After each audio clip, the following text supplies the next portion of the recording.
तो मैं आरती स्वागत करती हूँ अपने यूट्यूब चैनल पे। एक छोटा सा विवाह गीत गाने जा रही हूँ। अच्छा लगे तो लाइक सब्सक्राइब कमेंट में ज़रूर बताना। हमारा वीडियो आगे से आगे बढ़ाइएगा, आप लोग सपोर्ट कीजिएगा दोस्तों। बारा है बारिश बाबा बारे खोजई निकले, खोजी आए बूढ़वा दामाद जी।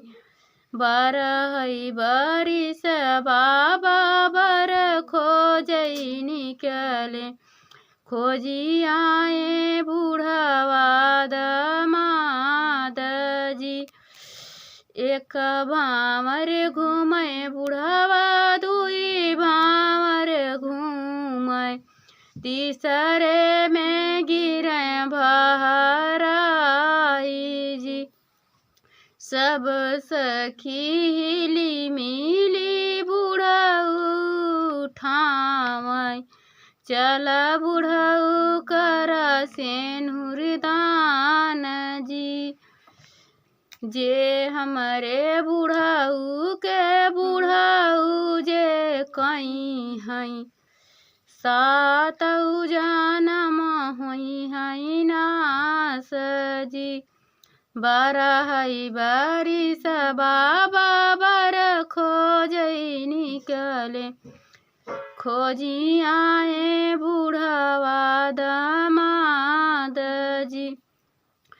जे हमरे बूढ़ऊ के बूढ़ऊ जे कहीं हैं, सातऊ जनम हुई है नास जी।